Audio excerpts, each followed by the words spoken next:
All set. Oh, I see, no. Okay, good. That's interesting. Yep.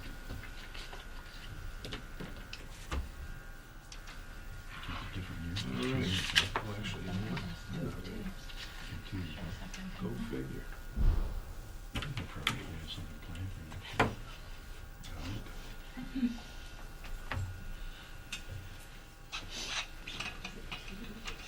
I'm ready when you Okay. are. All right, give me a second, I'm just calling up the agenda. By the way, those are from the Blue Duck Bakery in Southold, New York. That's the blue duck That's cookie. the Blue Duck, so if any of you are in need of sugar, I left them there for you. So- Okay. All right, call to order. This is the December 8th, 2015 meeting of the Cohasset Board of Selectmen. We're in the Selectmen's office, Cohasset Town Hall. It is 7 p.m. Our first order of business after the call to order is Pledge of Allegiance. Those who wish to participate, please join us. I pledge allegiance To the flag of the United States of America and to the republic for which it stands, one nation, under God, indivisible, with liberty and justice for all. Oh, okay, thank you.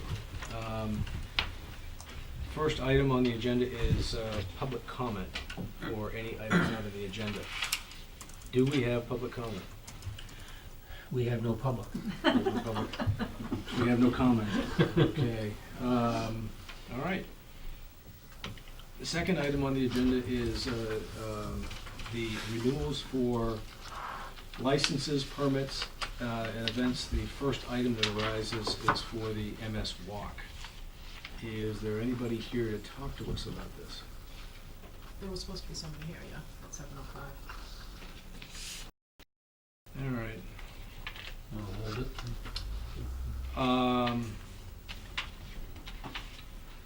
Yeah, if you don't mind, let's hold it. We do have the application in our packet. Okay, it's an ongoing event, but see if we can hold that. Do you think Mary might be ready? You want to see if you can get her? I know that she has a PowerPoint, which I think is all ready, right?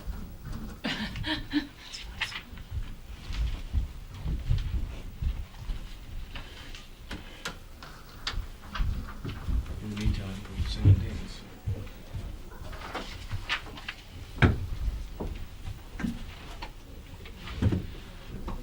All right, next item, we're moving on to the second item under our agenda, which is the classification, tax classification hearing.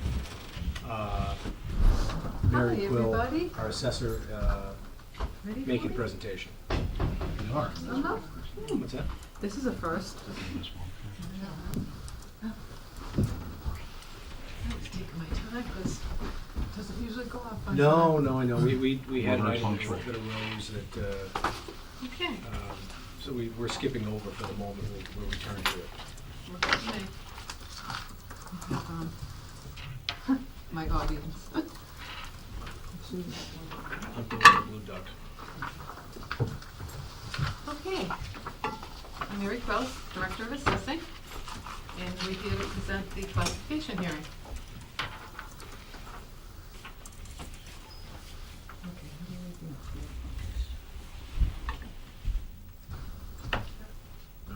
Okay, got it.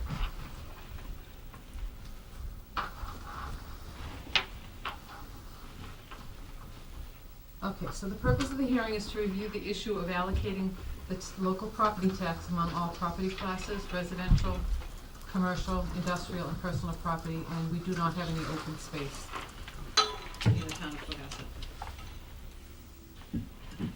The first part of the process is to establish what percentage and what values are attributed to each property class. Right now, the residential valuation is 2.4 billion, represented by 92%, 92.9% of the total valuation of the town. Commercial is 6.1%, represented by 164 million. Industrial is minimal at 1,000,000.04%, and personal property is 24,000,003 at 9.91%. So collectively, the 100% is balanced out between residential of 92.9% and commercial, industrial, and personal property at 7.9%. Okay, that takes care of the valuation part of it. Now, the other segment that we have to address is the levy limit. We take last year's levy limit, which was 31 million, as indicated on the chart. We are able, under the provisions of Proposition 2.5, to add 2.5% to that, amounting at $781,331. Our growth was certified this year at $521,000, a little more than we anticipated. So that gives us a levy limit for the fiscal year 16, $32,556,397. Now that levy limit is the basis, but then we have to add our debt exclusion that has been ongoing to that. So the levy that I'm using for all of my demonstration is including the debt exclusion of 1.9 million, bringing our levy to 34,475,771. Question. Yes. I thought that debt exclusion, one of the purposes for it was that it didn't go on to the next year's It tax doesn't. levy. It does not. It doesn't, but you have to, it's a declining balance, so you're still paying for it year after year, but after a certain number of years, it's over. The 2.5 is every year, you're adding 2.5 and it's That I compounding. understand. The debt exclusion is outside of that, so you have a number that it's not within the levy, it's added onto the levy that we're able to establish. And so this year it's 1.9 million, last year it was 2.2, the year before it was 2.6, something Okay, like that. so the amount itself is, what does that represent? The amount of money we're paying to pay debts? That's all the not the overrides, all the debt exclusions for the school project, any projects. Anything that we pass in town meeting as a debt Yes, we've exclusion never, adds up to a total bill, and this is yes, this will go down unless we add more to it. right, and it's Okay. made up of several projects. Yeah, it's whatever debt exclusion. Okay, I still thought, I don't know, obviously wrong in it, but I thought the debt exclusion didn't go on. That was one of the benefits of maybe doing it, is it doesn't go on. When you do a debt exclusion, that amount of money isn't added to next year's It's tax. not It's compounded. added, but It's it's not not, yeah, it's compounded. not compounded. It's not That's why it's- compounded. It's That's paid why off it's- as you go. If you take a look at that, that's It why has it's an end life. outside the It's like a car 2.5 payment. rate, Right, okay? That's a hard number, Right. year in and year out. right. It will be a hard number. Gotcha And it's now. not Yeah, I subject. understand. Right. So When that's we the benefit deter- of it, is that it's not compounded. Right. Right, and there's an end to it, it I will know. end, Right, um, unless we choose to increase it. because it's outside that 32 million. How does this 1.9 look compared historically, just roughly? Well, it's a descending amount, so it's Is it what we been, usually have this amount on? it's usually higher, every year it goes down a little bit because we're paying more of it off. Yeah, Last year I think it was 2.2, if I'm not mistaken. So the calculations I do are based on what we have to raise and appropriate, what we have to raise yeah, we have for to raise the amount of total, money to yes. do that, or Yeah. it doesn't compound, it goes away. Right. I heard you say that before. Right. Okay, yeah, Yeah. I understand. It's tied to Thank the you. asset. Thank you. Correct. Okay, then I have the parcel counts, we have 3,018 residential parcels, and commercial, industrial, and personal property at 406. Now, to establish the new tax rate, and the purpose of the hearing isn't to establish the tax rate, it's to establish whether we're gonna have a uniform tax rate or a split tax rate. So the numbers kind of work themselves out. Residential valuation, total valuation divided by the total levy, which is the 2.6 million, by the levy of 34,475, gives us a tax rate for the total of 1288.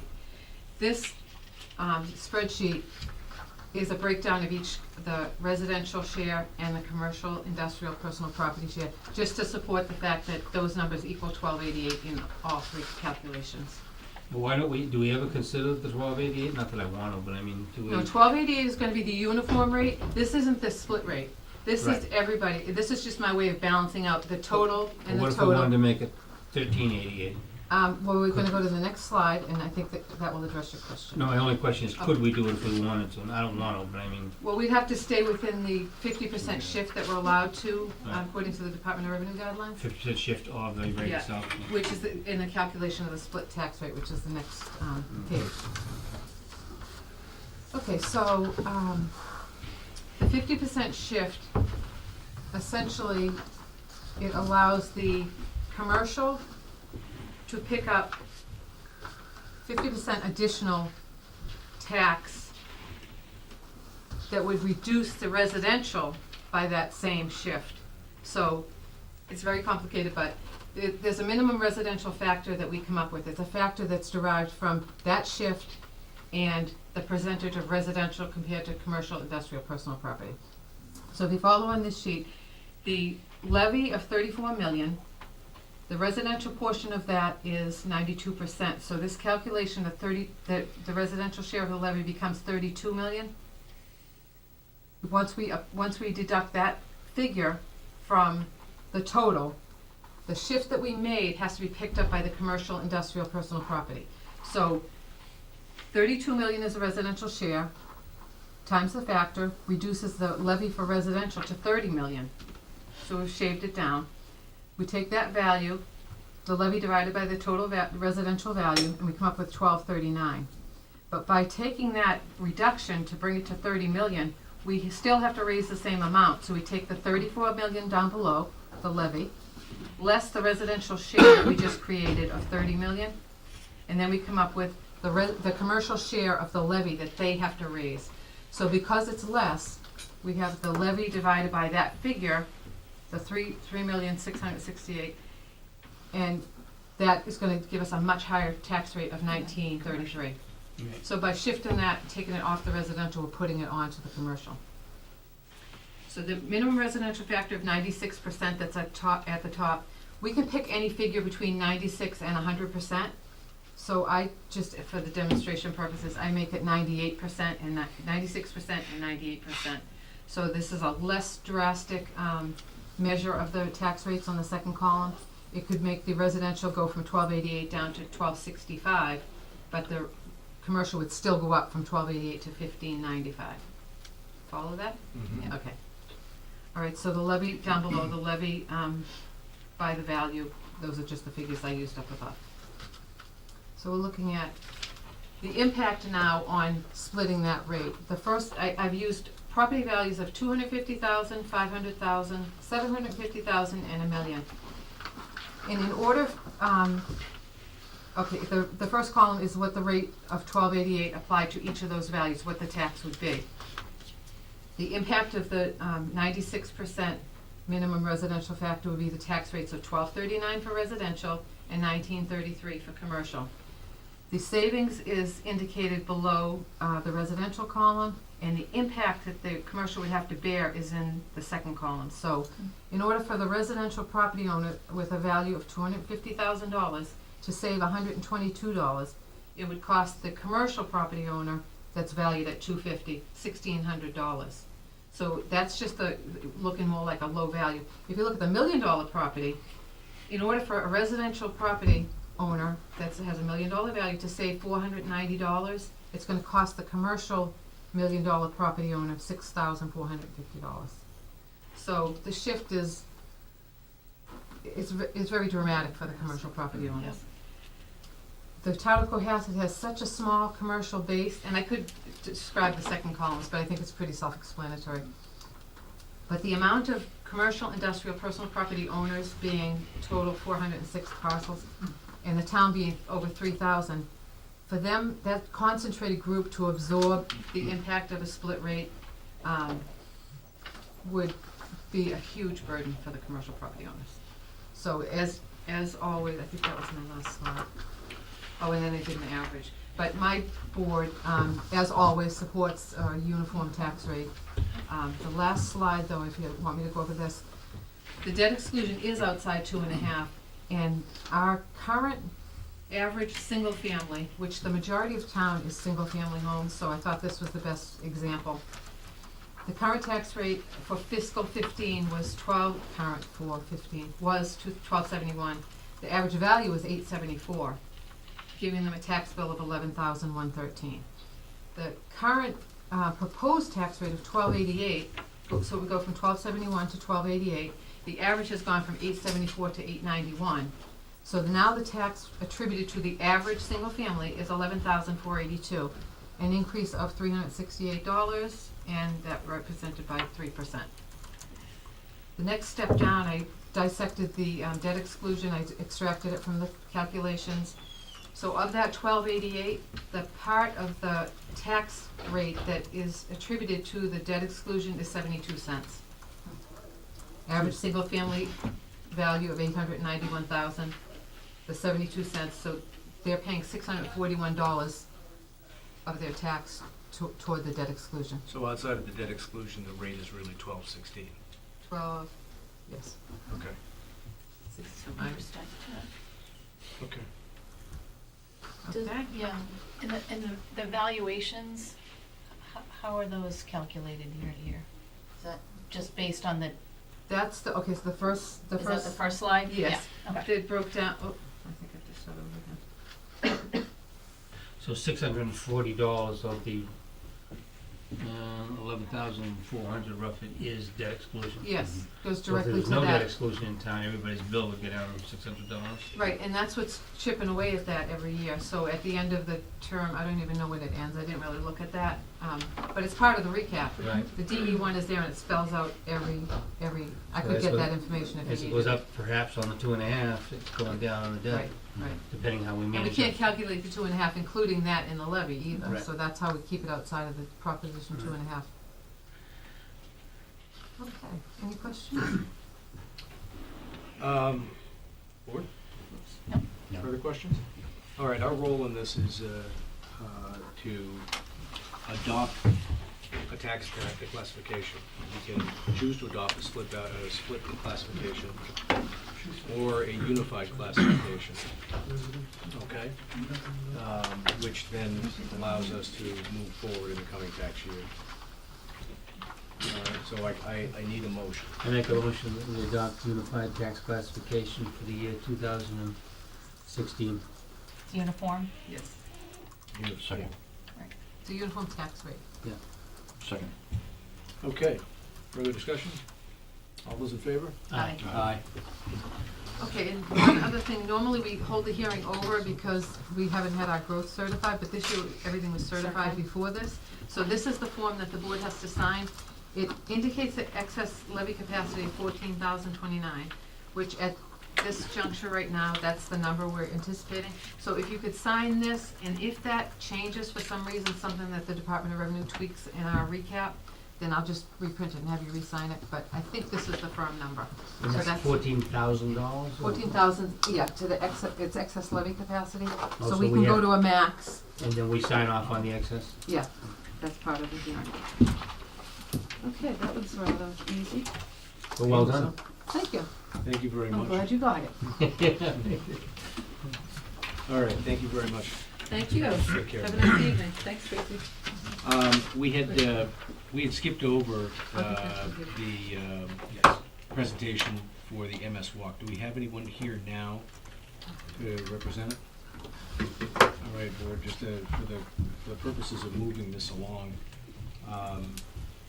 we have, and hopefully we each of us has reviewed in the packet, the materials in the application for the MS Walk. Does anyone have comments or questions? Nope. It's like it's pretty similar to last year, We've done this the same for several years. right? many years, yeah. Oh, yeah. All right. Well, if that's the case, I'll take a motion if anyone wants to make one. I think, is this the one where Yes. the insurance isn't signed yet on this, so we do want to make the motion contingent upon the insurance Okay. being provided. Whoever does it. I move that we approve the MS Walk for April 30th, 2016, contingent upon the proper filing of their insurance certificate, with the town listed as additionally insured. Second. All right. Further discussion? Hearing none, let's move to a vote. All those in favor? Aye. Aye. Aye. Okay, any nays? No. All right. No nominees. All right, next item. Is a presentation of the Cohasset Connects program, See-Click-Fix. And for that, Jen Orm is making a presentation to us. Hello, Jen. Thank you. How are you all tonight? Well, thank you, and you? I'm fine. I might need help with this, but we'll figure it out. So thank you for having us in tonight. This is something that we have been working on for several months now. It is a web-based and mobile-based citizen reporting platform that Mr. Senior has worked with in other communities. It's something that the Commonwealth has in many communities, and the goal is to increase citizen participation to allow us to hear about not emergency issues, but annoyances, concerns, potholes, lights are out, and we can check and see if we own it through National Grid, graffiti, traffic signs, and signals, actually dead and loose animals, anything that would be more of a nuisance but not an emergency. It won't be used to report snow or anything like that. It's just really there to help people when they see something and help us adopt it and find it. And so what happens is they see something and they can tell us about it in a couple of ways, which I'm going to get to in a minute.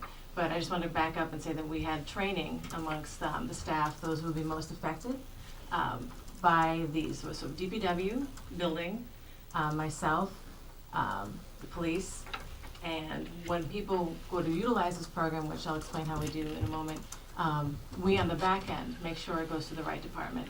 And the goal is to get it closed as soon as possible so that people are assured that their concerns are addressed. If we can address them, if we have to escalate it, we will.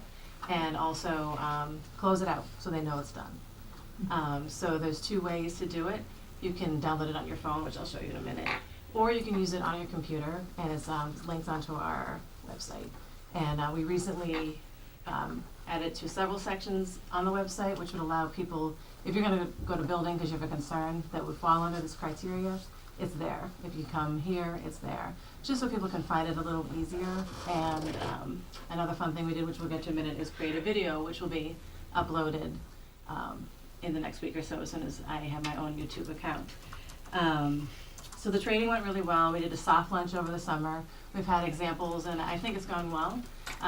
After tonight, I hope to see an influx, and I think we're trained well enough to attempt to do it. And what's great about it is we'll be able to run reports if we get enough activity to see where issues may lie or concerns. So with that, I will show you the video how it works, and then we can go from there, and I can actually show you how to use it on the website if you'd like to see that as well. Okay. I don't think we just hit the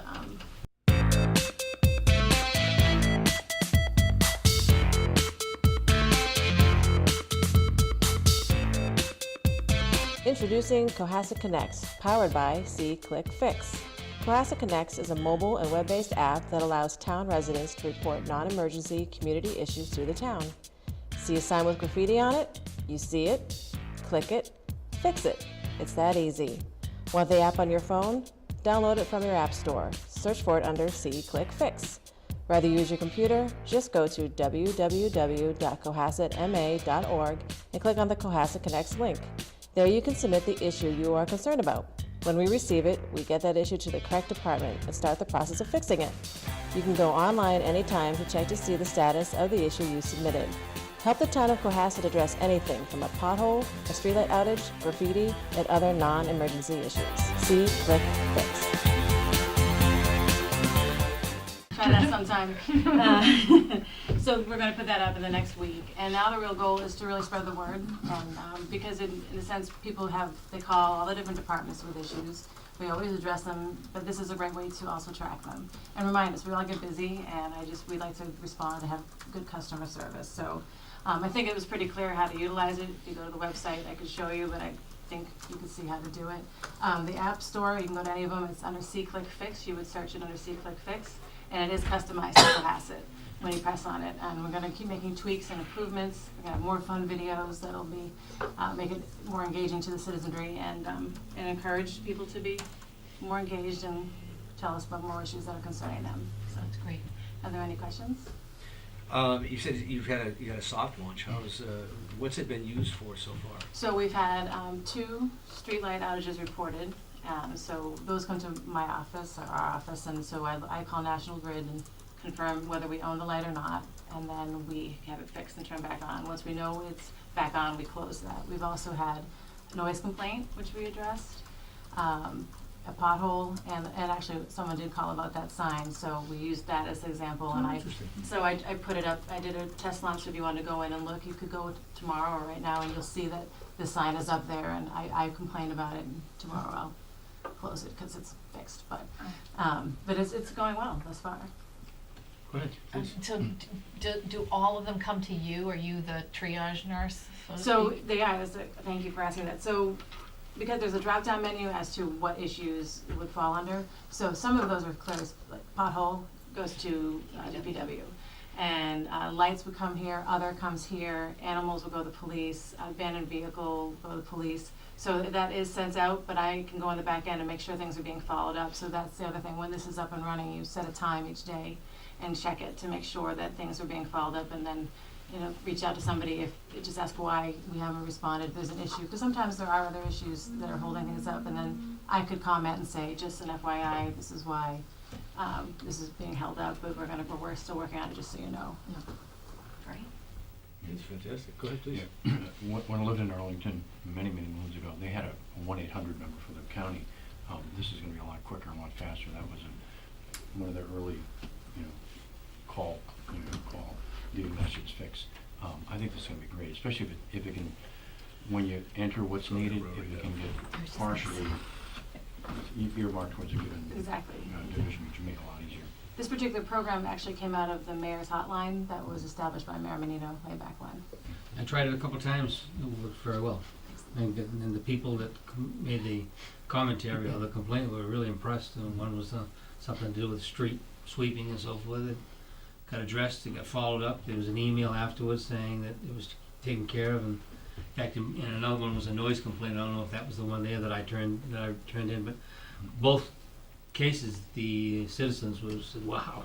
Oh, I mean, it's kind of fun to actually work. So It is, and I'm really excited about it because I think it's, at the end of the day, it's also, the more we can push, the more we can use web-based applications like this, the better communication. So I think this is just the beginning of a lot of great things. We'll be able to someday put this on our own Facebook page, things like that, so. So one of the great things about, so when I started last year, we had talked about this, and the state had a grant program which was being managed through the Metropolitan Area Planning Council. So last year, sought that out, we were able to get us one of the slots that were available. And we were going to implement it earlier this year, but of course, the winter came. And we had a few other things. You didn't on the want plate. anybody's reports. And then we had a little bit of institutional hurdle to overcome. The concept of going from paper to electronic was kind of, formidable. But we also had, I want to thank Chris Johnson from the Collins Center has been working with on this too. She helped Brockton implement their version of this, and it helped us work through some of this. So there were a lot of meetings, a lot of conversations about what are you doing, why is this going to work, and I think to Jen's credit, she helped hold a lot of hands and move this forward and convince folks that yes, this was going to work, and so far so good. Now we'll see after tonight if more people. I think we don't really have lots of problems around town, which is nice. I mean, but there's going to be things that we don't always see, a pothole or a street light, and this is just a way for people to say, "Oh, I see it." A picture's taken is great. You don't have to take a picture. Just give us a location, and again, as a follow-up piece, which allows us to track them for the first time. We can then say, "Oh, hey, we had a noise complaint. Now we got it resolved," and we can get a better idea of what's going on out of the streets than we might otherwise sense. it also connects people to the government in a way that a lot of people nowadays, increasingly, this is the way they relate, and this connect. So it has that residual effect as well, I think. No, this is modern technology doing old-fashioned constituent service. I mean, that's really what it is. And people live on their phones, right? If people want to call, they can, but this makes it a million times easier, and we can track it this way. Plus, we don't have to follow up on potholes and sign things. You put it into this thing, and it looks as though you're really on top of the job. I'd love to hear a follow-up about 6 months from now and see how it's integrated. So we'll plan to do that. Good. So we do plan to continue this through the next year. Because we didn't get it kicked off as quite as early as we wanted to, but it's been soft live for several months now, and I think it's gone pretty well. So.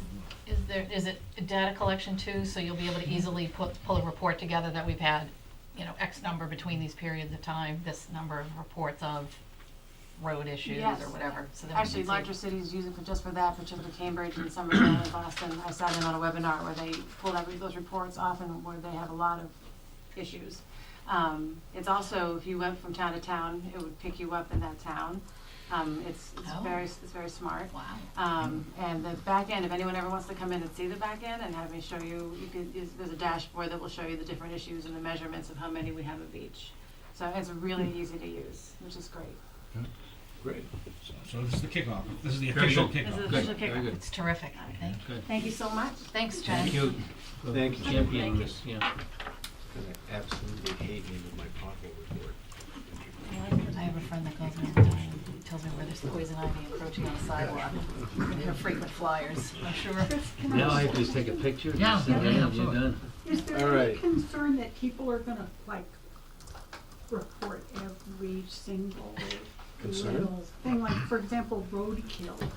I cover the police every week, as you know, and they don't pick up every single dead animal. I mean, there's all kinds, if it's on private property, if it's on state.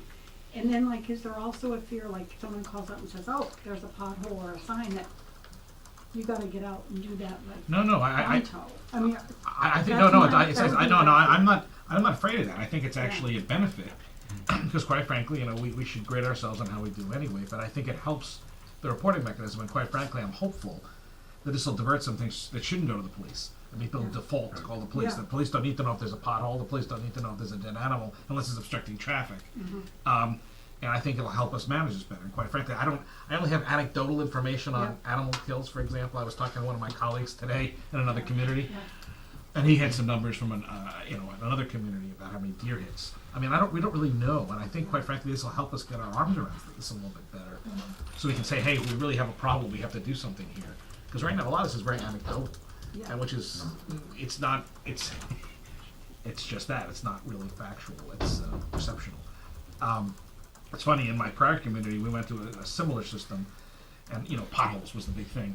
Well, it turns out that wasn't our issue. We didn't have any problems. I mean, we had potholes. We filled them really quickly. It was trees. Tree trimming was the big problem. So we ended up diverting resources to tree trimming. That was the first thing we found. That was the only thing we found. It was the first thing. Another thing we found is that the crews, when they were going out, they were filling multiple potholes. So they go out with a full load. They went out to fill their 4 potholes on a list, but they came back with no more asphalt. Well, where'd it go? Well, we filled every other pothole we found, but they weren't reporting them. So, I mean, our guys do much the same. If they're out there and they're getting a report of a pothole and there's one at 10 feet away, well, they fill that too. So it's important that gets tracked so we know what got done. I think there's a lot of benefits. And I get it. I think from a staff perspective, it actually helps illuminate the work that actually gets done every day, which isn't always so obvious. So, no, I'd rather I want people to access it, really. So, and you should. If you see something bad going home, Thank you. report that street. So, I know a lot now we about have phase roadkill. 2. Yes, performance management is the next item, and the first guinea pig with this was the fire department, I believe. Yes, actually, we saw we had Elder Affairs last month, and unfortunately That's we couldn't get fire. Chief Sylvia was unfortunately out of town, so now we have that up tonight. So that's up on this It's on the computer desktop. too. Just come out of the email and go on the desktop. It's Just right use on the the escape right-hand button, side. and you'll be able to get out. I can help you. Oh, maybe not. Oh, Okay, Just click on that. you got it. there you And go. then just Yeah. minimize that. Okay, It's over on the right. See it? Little breeze Sure. down. No, not that one. Nope. Yeah. this one here? Yes. We have a lot of presentations tonight. I know. There we go. Before you tonight is Christina Johnson from the Collins Center Welcome back. and Chief Robert Sylvia, Cohasset Fire Department. Chief.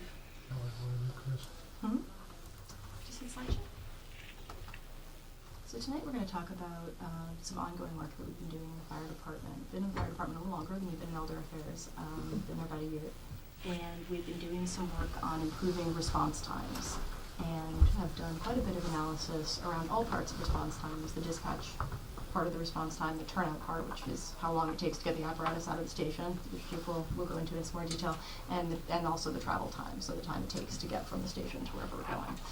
So I'll turn it over to Chief Sylvia and let him take you through some of the analysis that we've been working And on. before I even get started, I just want to say thank you to Chris for all of her work. Obviously, this is only one of the pieces of the things that we've used this performance management tool to work on. We've looked at our trends, we've looked at how we cover overtime things, how our sick leave is going, certain things. We've done a lot of work. This is just one it's a really good example of some of the work that we've been doing.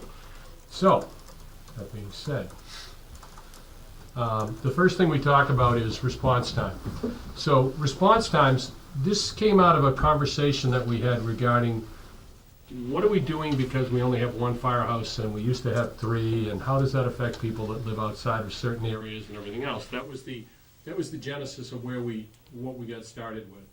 So total response time is 3 major pieces. One is got a little bit of caveat that we'll talk about, but alarm answering time / processing time. That's what happens over at the Shrek, and you'll hear more about that tonight from Maureen on exactly how they're doing and what they're doing.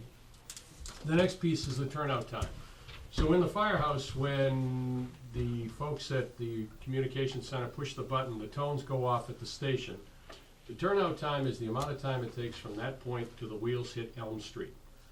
So that's our turnout time. We can control these things. Those are the 2 pieces of this that we can control. So those are the 2 things that we take the hardest looks at. The travel time, that's just a matter of physics. If you live more than 2 miles from the firehouse, it takes us longer than the NFPA standard, which we will get to next. So the NFPA standards, the first one, and these are the nationally recognized standards across the country. Everybody's trying to meet these same ones. The first one is 1221, which speaks to the emergency services communications. And again, as you see, alarm answering time, 95% of all calls answered within 15 seconds, and the amount of time to process them, so that's from the moment that it rings until they hit the tone at the station, is 64. It can be up to 64 seconds, 90% of the time. So those are the standards they're trying to reach. Again, alarm answering, alarm processing equals alarm handling time. Yes, Diane? So those are added together, so it's like 79 seconds? Correct. Okay. Correct. Now, a little caveat on this, and Maureen will get to this again. This is what I talked about, the little caveat. Most of us now are using mobile phones. Understand that this is once it hits the regional communication center. So if you pick up the phone to report an emergency on your mobile phone, you go to State Police Framingham or State Police Middleborough. They do this, and they have this amount of time to process the call. Then they forward it to Hingham. And it goes to the Shrek, and then they have the same amount of time. So this can be a very hard number to capture what the total amount of time it takes to respond to a call because of that. And Maureen will have a little bit more on that as we get farther in. The next one is the NFPA standard for us, for the fire department itself. So there's a standard at 1710 which has a lot in it, but the bottom line is the amount of time that we're allowed to, from the moment the tones go off until we hit Elm Street, for a medical call it's 60 seconds. For any type of a fire-based call, it's 80 seconds. The difference being the amount of time it takes to put on turnout gear. So if you can imagine trying to jump in your turnout gear, you get 20 seconds to do it. That's what it comes down to. And then again, the standard mentions the amount of time it takes to reach that call. And 240 seconds, 4 minutes, is the standard for both medical and for fire-based. Again, that's about a 2-mile, average, about 2 miles as far as road miles from the station to hit those points. So this was what we were looking for. These were the goals that we had set when we did it. When we brought Chris in, we had no way of measuring any of this. So Chris went to the Shrek, put on a set of headphones, and started crunching data, listening to recordings, doing everything that she had to do. And she came up with some of these, the next pieces of the puzzle. Where'd the cursor go? There it is. Ambulance response times. As you can see, the standard is the 6 minutes. So we just put a ballpark together and said 1 minute to process the call, 1 minute to get out the door, and 4 minutes to drive to wherever we needed to get to. So the standard was 6 minutes. As you can see, 46% of the time we're hitting that 6-minute standard. And that was over, that's right up to date, as far as where we are with the response times. What percentage was that again, I'm sorry? 46. 46, yeah. So then we go to the engine response times. Same type of a situation. 1 minute for the handling of the call, 1 minute to get out the door, and then the amount of time it takes to get to the call.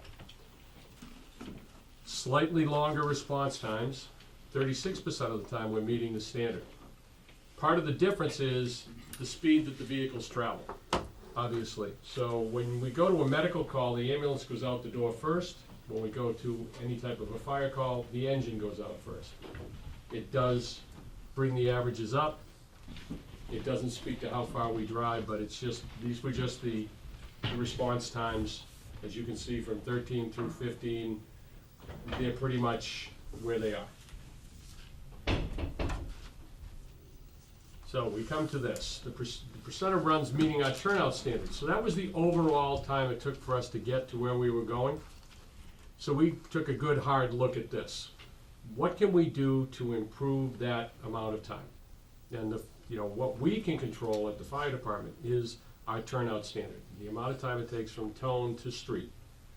We took a very hard look at this. This was part of the work that Chris did. It's why the sample is so small, is because the only way we had of measuring this was for her to actually sit and listen to calls and listen to when they toned it out and when we signed on. Because at that time, or as we're still working on this, but at that time, the only thing that was measured was when the call was answered and when the trucks arrived on scene. So we had no way of measuring the actual turnout standard. So that's what we've done, or what we're in the process of doing. So as you can see, we'll call it 60% of the time we're meeting the standard. Obviously, we want to do a better job. The average response time by distance. And again, this speaks to how far you are from the firehouse. And as you can see, the farther you are in traveling miles, the longer it takes. This is, again, the 1 minute in the front end, the 1 minute for turnout, and then the time and distance is what obviously causes it to climb as you go farther out. So the 2 mile mark on roads leaving the firehouse, as examples, midpoint of Forest Ave, Surrey Drive is about 2 miles driving point. King Street at Beechwood Street heading for Beechwood is about 2 miles. Somewhere around Tedeschi Plaza is about 2 miles. And going down Atlantic Avenue onto Jerusalem Road, it's somewhere around the intersection of Atlantic and Jerusalem Road is that 2 mile mark. So anybody that's outside that 2 mile mark, it's very difficult to meet the response time standards because of it. So finally, what are we doing about it? So 3 points. First and foremost, dispatch. We've met with Maureen and with Laurie, the director, and her assistant over at the Shrek, and we've started to take steps to be able to measure this on a proper basis, not having Chris Johnson sitting there with headphones on. So we've got software that we're looking at, or upgrades to our software, so we can measure these things. We've talked about training and, as far as doing procedural standardization over at the Shrek, so that if you can imagine what happens for one of the telecommunicators when they pick up the phone and somebody's on the other end screaming and yelling, and they're trying to get information out. Well, some of them are sitting and listening and trying to do all the things that they need to do, include medical advice or medical procedures or whatever the case may be, without hitting the tones or whatever. So that would have a tendency to drag the call out. So some of the things they're doing are training based, procedures based, and that type of thing, so that they can try and make sure that they meet the standard on the front end.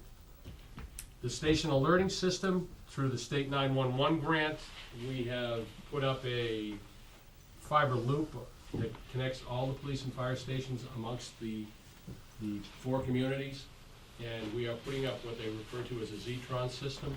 And the Zetron system will enable them to do some of this quicker. And it'll also allow us to quantify exactly how long it's taking to do things.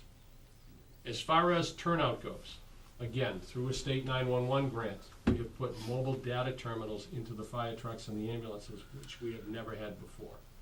So they will be able to receive data in the front seat of the vehicles.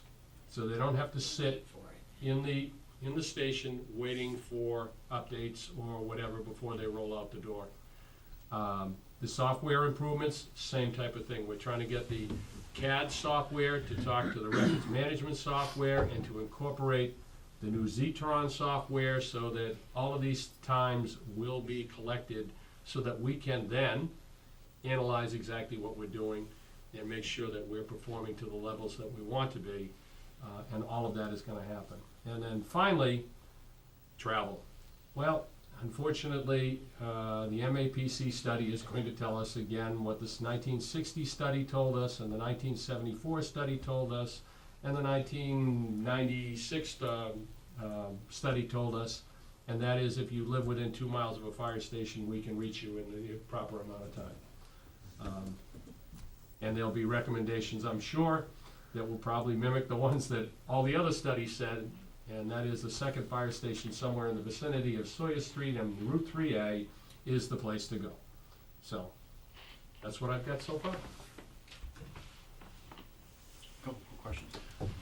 When you have, let's say, a medical call, is Mhm. there any triage from the point of view if it's a fractured ankle versus a cardiac arrest and timing from that point of view, or is it just, that's the call, this is the time? Well, as far as what happens on the front end, over at the Shrek, they do a lot of triage on the front end. That's part of the training that they've received. Obviously, our response to them, to a call, adrenaline is a wonderful thing. So, yeah, there's obviously, if you're going to somebody with that slipped and fell and may have fractured an ankle or something, yes, that is, obviously things get wound down a little bit. And I wonder if that may play into how quickly you get there. It's possible. Clearly, it was a cardiac arrest, you gotta put all the lights on and go fast. We still put the lights on, we still run the sirens, you still don't, wait for traffic. But there's a lot of things that play into that amount of time. Weather, time of day, traffic, there's a lot of other pieces, but yeah, that would be one of the pieces that would be involved. And one of the other things is there a thought about pre-positioning, like an ambulance? If you had a second crew, could you just have them almost like combat air patrol circling an area that is far away? We've talked about it, but when we've done the studies, there's no specific time of the day that we go to a certain area. Well, I shouldn't say that. There is one. Well, there is one. It's called sunrise. And we know that we're going to go there at sunrise. But that's, there's, other than that, not really. We haven't, there isn't anything that sticks out as and again, we have done that. We've looked at some of that data. Chris is looking at me. Yes, we have. We've looked at some of that data in regards to, because other communities have talked about staffing an ambulance a second ambulance only at certain times of the day because of the fact that they are much busier at certain times than they are at others. Again, my goal as the fire chief would be to continue down the road toward that second station and have the ability to have the second ambulance ready to go if we did in fact get a second call. Right now, the second ambulance is stored at the water department. It's problematic to try and get it spun out on short notice. In terms of a second building, is there anything short of a full building that that would be worth contemplating? Instead of building another complete fire station, is there sort of like a satellite station? Is that kind of thing thought of or done? Absolutely, absolutely. Both of the studies, the 1960 study, the 74 study, these weren't about building a great big, enormous fire station. This was the idea that at that point, there was a station in Beechwood and a station in West Corner, each had one truck in it. Was to take and combine those two into another station up on 3A. So they were looking for like 2 bays, 2 additional bays on top of what they had on Elm Street. I look at it from the standpoint of, there are a few things I'd like to see in regards to additions to a second station. One of them would be a true mechanics area so that we can actually work on the equipment when it's not sitting parked in the spot that it is, as far as maintenance and things like that. Storage for my trailer and my boat that are now, one is sitting at the DPW garage, the emergency response trailer, and the boat that is wedged in between 2 trucks. So there are certain things that, you know, and obviously building for possible things for the future. But I don't think we, you know, could we, you know, the options are there, depending upon if the town chose to build a new central public safety building, or they just wanted to build a small fire station that would meet the needs and address the response times. So I guess those are 2 ends of the scale. The national standards, are there any grants or anything tied with meeting performance standards? Or are they just sort of a guide? Nothing at this time that's tied to, in other words, being denied a grant because we can't meet a standard, no. There are a lot of the bigger cities hit these standards. Smaller communities, it's a tougher deal. It really does come down to that. So, a lot of the stuff that you will read online, you will see that certain cities are hitting them. The only thing that is tied to the response times is our ISO rating. So your insurance service office, when they set they set our insurance rates, which, by the way, we're down to a classification of a 3 from a 5, which may or may not affect us as homeowners, but it will certainly affect the business community in Cohasset, as far as savings on their insurance rates. We just went through the whole process with the ISO this year, and because of the upgrades in the water system, the work we've been doing at the fire station or the fire department. And half the town is in a flood zone now. Yeah, that's true. Right. We don't have to worry about that. Buckets. Water supply. So we did get reclassified. Of course, to get anything lower than that, there are very few that are. You know, and most of them are big cities. So 3 is better than 5? Absolutely. It's a scale of 1 to 9. So we've done There. we the community, we the town of Cohasset, as I said, part of it is fire department, a lot of it has to do with our water system. So when we were in the dark ages and we didn't have a loop system and a second water tank and all the things that we, the community, have spent the money on, we didn't have these ratings. So I have to say, Chris, this is it's the first time I've ever seen the activity of a municipality measured for effectiveness, and it's. Both Chris's. Well, no, I know. I'm directing this to Chris Johnson, Christine Johnson, and it's an important element in any endeavor, because if you don't have an objective and you don't know exactly what it means to achieve that objective, then you can call anywhere you get your goal and be pretty good.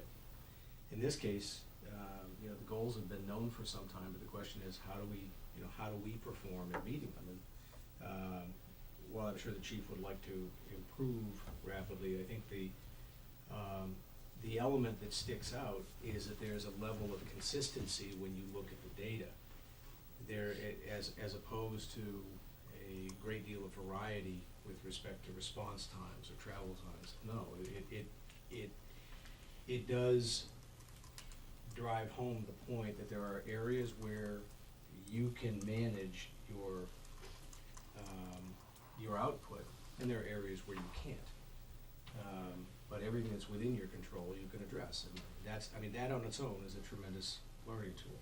That was very interesting what you brought up with respect to the migration to cell phones. And it never occurred to me personally that simple migration can actually add time onto a 911 call. And it never occurred to me. Yeah. So, Or there's no cell coverage, then you can't call 911. well, you're cooked at that point, so Right. hump your own chest. That's right. Keep coughing. That is, I don't wanna steal Maureen's thunder, I'll let Maureen tell you about that, but that's something that hopefully may be addressed in the future.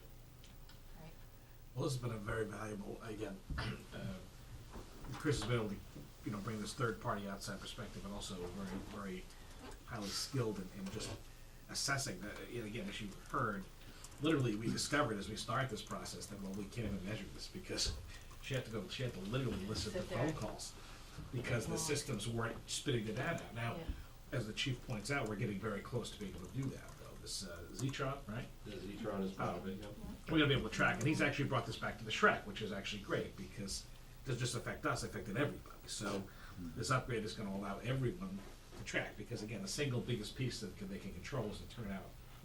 And look, quite frankly, 60 seconds is 60 seconds, and if we can get better at that, every second counts, right? I mean, I think you know that better than anybody, also,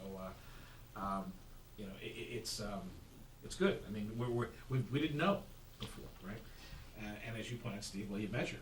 And by the way, you're not always gonna be excited about the measurements, but you gotta be honest about them. Yeah. And then see what's addressable and what's not. So this is a start. And we also, there's some things we still don't track as well as we'd like to. We're gonna get there, we're gonna get better. But with the Shrek has actually it's really turned a corner in terms of technology. So I think over the next, well, we'll see what Maureen has to say, but I think we're in a period where we're gonna see some really nice changes in terms of interdepartmental communication and also data generation and just technology, which is gonna help us a lot. And by the way, my point earlier with respect to the consistency of the response times is really more of a testament to the disciplined response that's been taking place. And these measurements went back for 3 years, if I recall. I didn't see, and there was no example that I could see of a high degree of variability, 1 month to the next or one observation to the next. And that's something to be learned as well. Even in the absence of standards, there are standards. Mhm. Or I should say, in the absence of measurement, there are standards that have been carried through. And with the ambulance response time, that was 46% of all responses under the objective, and 36% of fire responses within the objective. And understanding that you're doing that from a single location as opposed to a city or a larger community which may have multiple locations and therefore be able to respond a little bit more quickly. So in the absence of measurements, the standards themselves have been admirably upheld. So. All right. Well, thank you. So we're gonna continue to do these reports from time to time, so you know what's going on, and we'll see where it goes. Thank All you, right. Christine. Thank you. Thank you very I much. guess you gonna stay up there and assist? I'll sit here and help Maureen out if she'd like me to. Okay, the next item on the agenda is a review of the, forgive me on making a hatchet job of the acronym, but SHREC, South Shore Regional Emergency Communication Center. Yes, very good. And Maureen Shirkus is here to work with us along with Chief Sylvia. Good evening, ladies and gentlemen. My name is Maureen Shirkus. I am the Executive Director at the South Shore Regional Emergency Communication Center in Hingham. We opened for business on January 1st of 2012. We're also known as Shrek. We call ourselves that. People in the outside world call us that. It's a lot easier than the actual name. I have a lot of slides. I'm going to keep this moving as quickly as I can, but my objective here tonight is to share with you what the Shrek is. A lot of people have heard of us, some people haven't, but I don't think a lot of people actually understand what we are. This is just a snapshot of our communication center floor. I am the executive director. Laurie Croak is the assistant. She was unable to be here this evening. We have 6 supervisors and 15 dispatchers. We serve the towns of Cohasset, Hingham, Hull, and Norwell. Again, another snapshot of a typical dispatch console, just to illustrate the technology at our fingertips. 911. What is 911? In 1967, the FCC met with AT&T to establish an emergency hotline, so to speak. And back in 1967, it was very easy because there was only one phone company to deal with. In 1968, AT&T announced that it would establish 911 as the emergency code throughout the United States. It serves as a nationwide number. Anywhere in this country, when you dial 911, you will reach a public safety answering point, or PSAP, and you will get help. Estimated that 240 million calls are made to 911 each year, and according to the FCC, 1/3 are wireless. In many communities, it's 1/2 or more. At the Shrek, we handle 15,545 calls through our 911 system. That is wireline calls and wireless calls. We also have a set of admin lines through that system. And when you look at those numbers, you can see that the wireless calls are more than half of the calls that come in. 911 is the dedicated number where trained personnel are waiting to help you. The telecommunicator, or dispatcher, I'll refer to them as, can also provide specific medical instructions. We refer to them as our pre-arrival instructions. In this state, emergency medical dispatch, or EMD, is the law. You cannot answer a 911 phone unless you are EMD certified. We also are able to provide real-time information to the responders. If the situation on scene is changing, we can tell them that before they get there, so they know what they're walking into. What is Enhanced 911? It is a system which routes the call to us and gives us the phone number and the address. It also maps the call on a map. The person answering the phone is going to verify that information because it has been wrong. In most areas, the phone number and the location of a cell phone is going to come up too. Oh, well, that doesn't look too good. It's supposed to be the 911 monitor. I'm not sure what happened. No, we'll just skip it. So, who pays for 911? Every household, business, cell phone, every phone bill has a little line at the bottom of it that has a surcharge for 911. There is a charge to the caller for calling 911, but if you call 911 and take a ride in the ambulance, you're going to get charged for the ambulance ride. It is not related to 911 though. When you call from home, you can call from a stationary phone, which is a hardwired phone in your home. A cordless telephone, which has a base that plugs in, will also come up, or voice over internet protocol. The VoIP, which is voice over internet protocol, has some benefits. It's cheaper, you get both wireless and wireline capabilities, and you can move without changing your number. The bad part about it is, we don't know where you are. It might come through an administrative line rather than a 911 line, and we're not going to get you displaced, so we can't call you back if we get disconnected. Cell calls. Right now, the cell phone calls in Massachusetts are routed to the state police in Framingham and Middleborough. When you reach them, they will ask you a series of questions. They will determine where you need to get transferred to. When you get transferred to us, we will ask you the same series of questions. They're portable, they're not associated with a location, and they can be phase 1 or 2 technology. Phase 1 gives us the callback number and the address of the cell tower that you're bouncing off of, which could be 3 miles away. Phase 2 gives us the callback number, the latitude and longitude of the caller, and a mapping of the area that's close to where you might be. Where do we hope cell phones are going to go? To the local PSAPs. Right now, Boston is taking their cell phone calls at their 911 center. We have petitioned the state 911 department to allow us to take the calls in our geographic region. We have not gotten a response to that request yet. Would that literally be like calls that bounce off X tower or Y Yes, tower? they can look at each tower and decide which towers we would get, and we would get the calls for our geographic region. So that would save the call to the state Correct. in probably a number of minutes, I would imagine. Yes. Next Gen 911 is on the horizon. It involves text messaging to 911. It will be real time. It could include pictures. Speech and hearing impaired citizens are going to find it very valuable because it's going to be quicker service for them. It's going to be able to sustain video, so we can get video pictures coming in. It can send still pictures.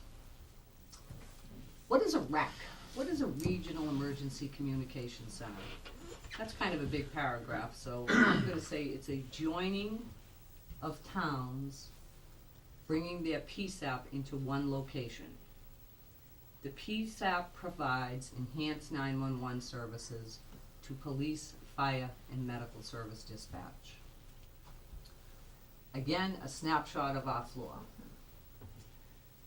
The South Shore Regional Emergency Communication Center is a combined police, fire, and EMS dispatch facility. We serve police and fire departments from 4 towns. That's 8 agencies. Try getting them all to play nice. We are the 911 PSAP for the 4 towns. We are a common point of contact for the public, and we are a point of contact for outside agencies. Every person who works at the SHREC must be EMD certified. The SHREC also is mandated to do QA and QI on our EMD calls. We QA 10% of our calls every month, which is about 39 incidents a month. It's very time consuming. We have to keep a file of the incident, the 911 call metrics, the QA review form, and the saved audio file on every call that we do. In order for us to become eligible for state 911 department grants, we have to submit our compliance package every year. And we have to prove that all of our dispatches have gone to 16 hours of continuing ed. We have 4 911 phones in the PSAP. I'm trying to get a 5th. All 4 towns' 911 hardwire lines come to the SHREC. Again, we have 8 hardwire lines, 4 wireless lines, and 3 emergency or admin lines.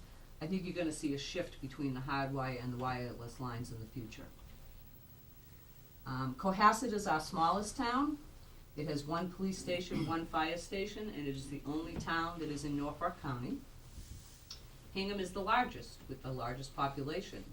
1 police station, 3 fire stations. Hull is a coastal community surrounded by water that gets cut in half during big storms. 1 police station, 3 fire stations. 1 in Hull gets staffed during storms because it's on the other side that gets cut off. Norwell, inland community, 1 police station, 3 fire stations, 2 of them are staffed. Again, we serve 4 police stations and 7 fire stations.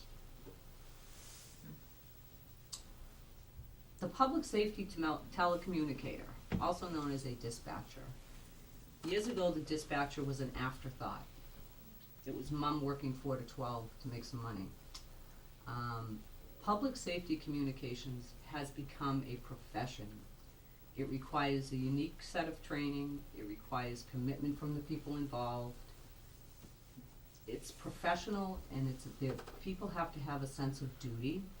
It takes a unique person to be a dispatcher. You have to serve the public safety agencies, and your coworkers. You're working nights, weekends, holidays, First Communion Day. During emergencies and weather events, the staffing levels are strained. And when there is an emergency, a weather event, you're leaving your home and your family to come to work. So you need to make sure they're safe before you leave. How do you get hired by the SHREC? We have an application, an interview process, background check, fingerprints, a physical drug screening, and then finally an offer of employment. You need to be CPR and first aid certified, APCO PST1, Enhanced 911, EMD, NIMS 100 and 700, And every year, all employees, myself included, go for 16 hours of Con Ed. What's APCO? APCO is the American Public Communications Agency. They have a lot of the standards that PSAPs and 911 follow. They're actually a nationwide organization. Our training programs are all APCO certified. The people who do our EMD review, there's an EMD manager program through APCO. On-the-job training, SOPs, sitting at each discipline, becoming 911 certified. We review their EMD calls during training. It's about a 4-month process to get a dispatcher certified at the SHREC. You work days, evenings, overnights. We do a 5 and 2 schedule, and we have the right to reassign to in-house or off-site training. We have certified our supervisors, a group of them, so that the training that is required by the state to become a telecommunicator, we can do it all in-house now. Midnight to 8, 8 to 4, 4 to 12. We're staffed 24/7, including holidays. On a shift, you will have 1 or 2 supervisors. Some of the supervisor shifts overlap because they do other duties. They are responsible for overseeing the floor. We have 3 to 4 dispatchers on a shift, and again, they are assigned a certain set of responsibilities every day. They rotate every day, so one day they do police, the next day they do fire, because they have to stay up to par with every department.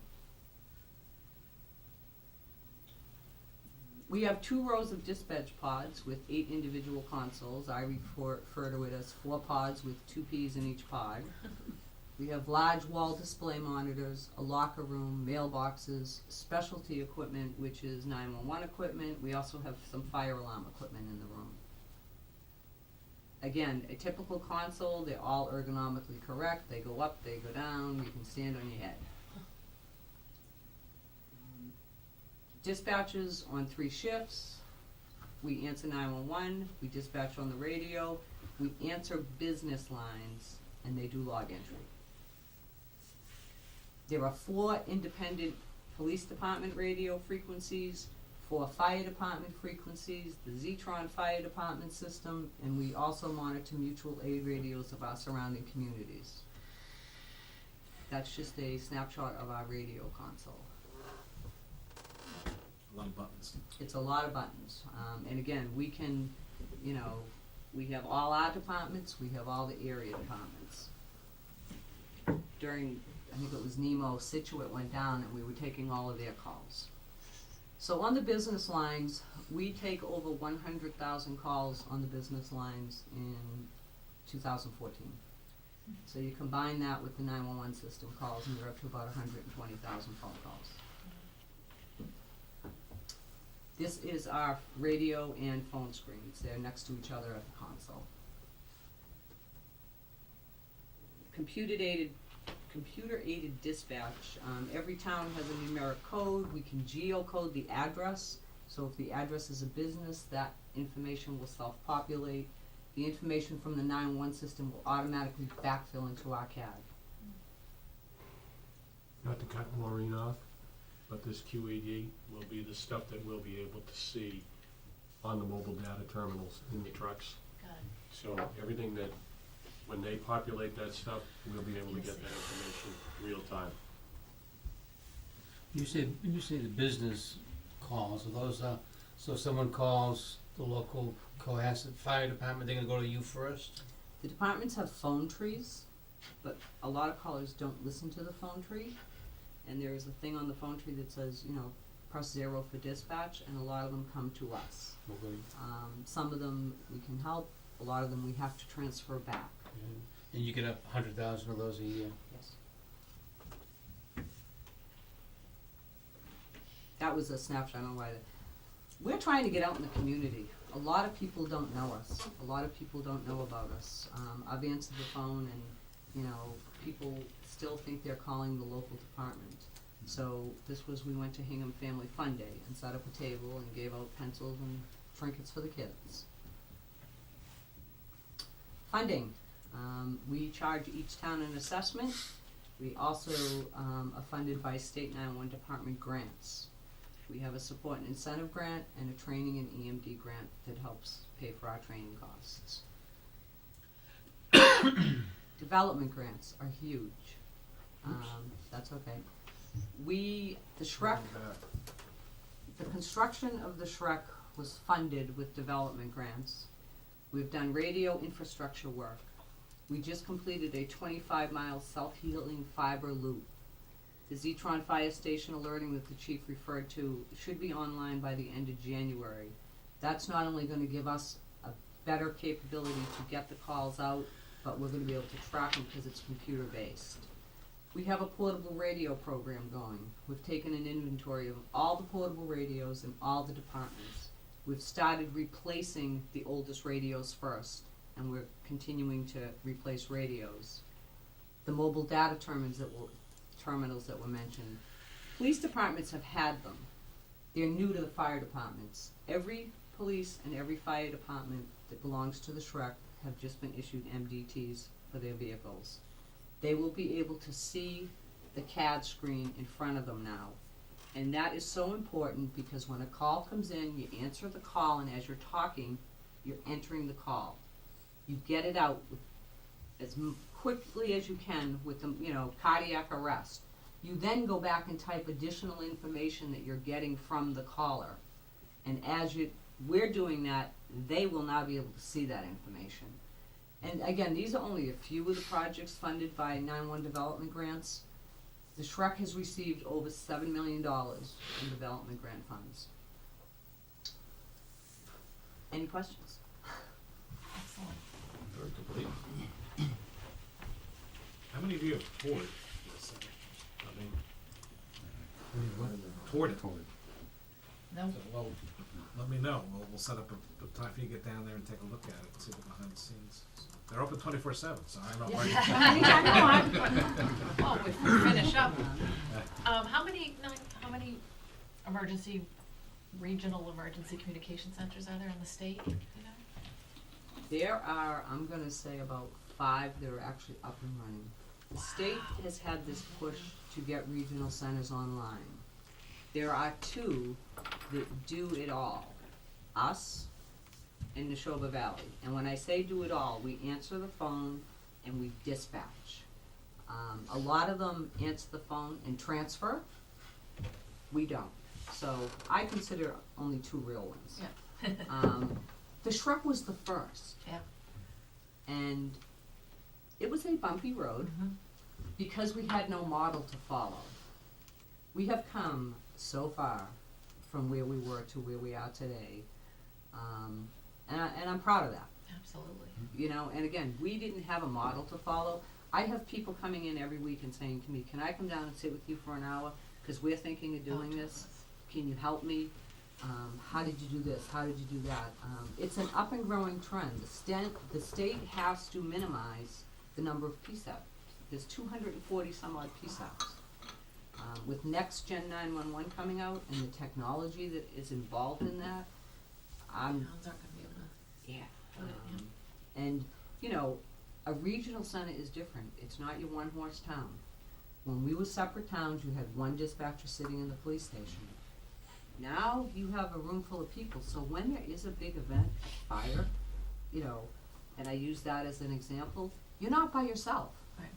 You always have help because there's always more than one person in the room. Yeah. So the communities get better service. Thank you. Thank you very much. Very good. Thank you for inviting me. Yeah, Thank you, Marina, appreciate it. Thank you.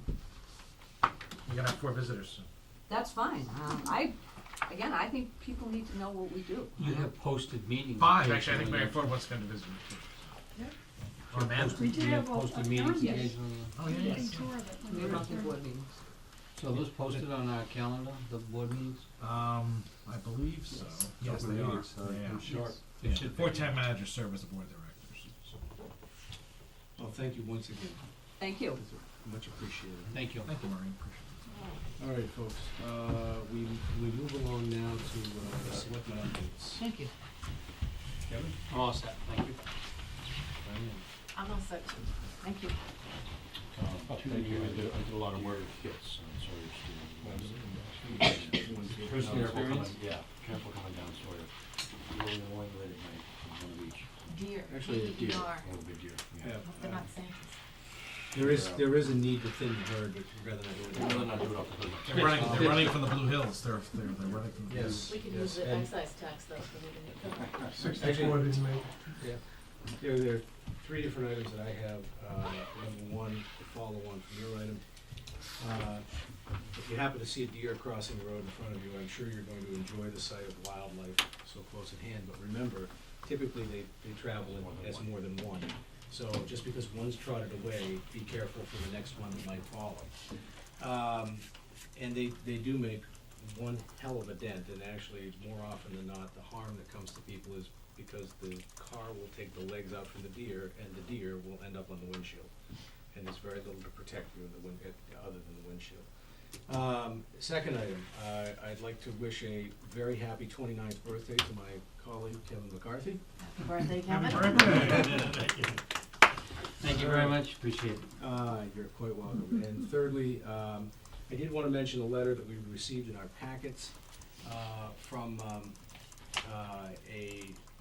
I'm assuming it's a gentleman, G. Lee Humphrey, from Wayland, Massachusetts, alerting us, and I assume other communities throughout Massachusetts, of what Mr. Humphrey sees as an item of critical concern with respect to gas line leaks, which frankly, according to his letter, are to some degree allowable because the determination of their seriousness is left to the gas company. Now, there are two bills for which he asks our support, and again, I'm presuming that he's asking this of other boards of selectmen around the state, that would, in one way, shape, or form, require the gas company to address the leaks at the requests of the local communities.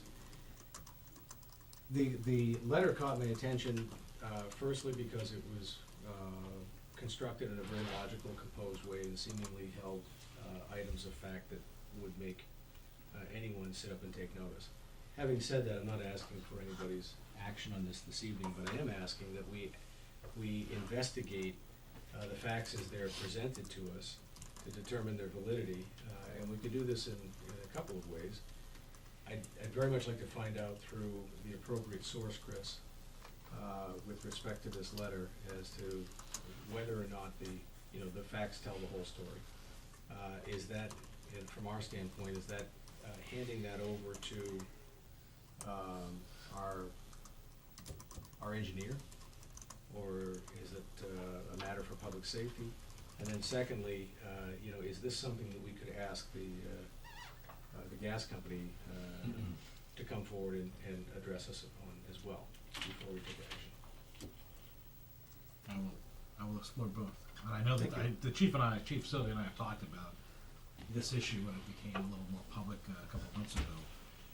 And we just, the National Grid did just finish that project downtown, which replaced 2,300 linear feet, give or take, 1920 era gas mains. So hopefully we have a main that will not leak downtown for a long time. And this is not they have a lot of it to go, and I do know they've been doing a much better job of coordinating with us so that when we're doing a road, they know in advance so they can get that pipe work done and it's all coordinated. So. Okay, well, I appreciate it, just, let's. Sure. I'll find out more and I'll follow up with the board. Thank you, I appreciate that. Okay, and that's it from us? I have a couple quick things, because the first, there's a draft letter regarding the board's finding on the Red Lion. If you could just take a look at it, make any comments and give them to me at the end of the meeting, and I'll get a letter out to them. They should be looks like this. You have to give it a read a second, but if you just give me some comments on it.